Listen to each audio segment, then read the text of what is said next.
The trailer opens with a powerful emotional tone, instantly reminding fans why they fell in love with this story in the first place. Mia Thermopolis is no longer the awkward teenager discovering royal life.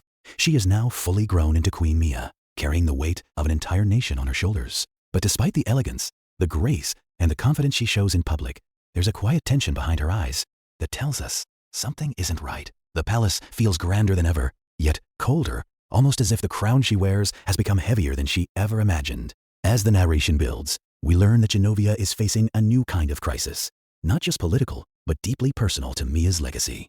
There are whispers of change, talks of reform, and pressure from powerful royal councils who believe Mia's modern ideas are too bold for tradition. For the first time, her authority is being questioned. The girl who once doubted herself is now being doubted by an entire system.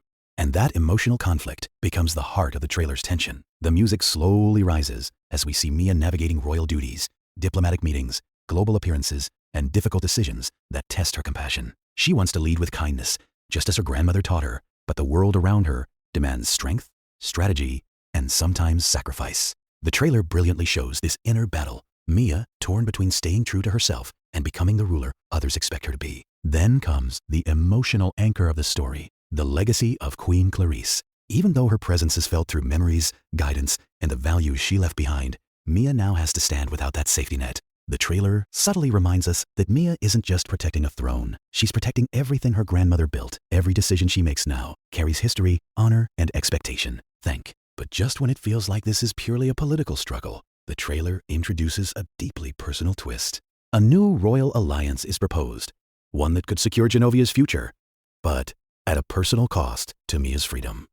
The idea of marriage resurfaces not as a fairy tale romance, but as a strategic obligation. This instantly raises the emotional stakes because fans know Mia. She believes in love, not arrangements. And now she must confront the same dilemma her grandmother once faced: duty versus desire. As the trailer progresses, we see glimpses of Mia reconnecting with people from her past, those who remind her of who she was before the crown.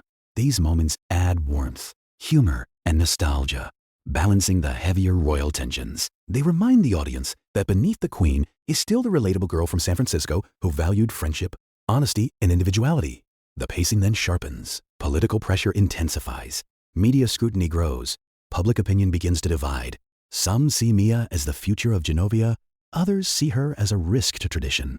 The trailer builds suspense by showing how every choice she makes now sparks consequences far beyond the palace walls. And just when the tension feels overwhelming, the trailer closes this section on a powerful, emotional beat. Mia standing alone, looking over her kingdom, realizing that leadership isn't about perfection, it's about courage. The music swells, her expression steadies, and for the first time we see, not uncertainty, but resolve. As the trailer moves into its second phase, the emotional weight transforms into full-scale tension. The music deepens, and we begin to see that the challenges facing Queen Mia are far more dangerous than simple royal disagreement. There are forces working quietly behind palace doors, advisors, political figures, and foreign representatives, all trying to influence the future of Genovia. And for the first time, Mia realizes that not everyone's sitting at the narration intensifies as discussions of succession, alliances, and royal bloodlines begin to surface. Questions arise that strike at the very foundation of Mia's rule. Is her leadership strong enough for the future? Should Genovia return to more traditional governance?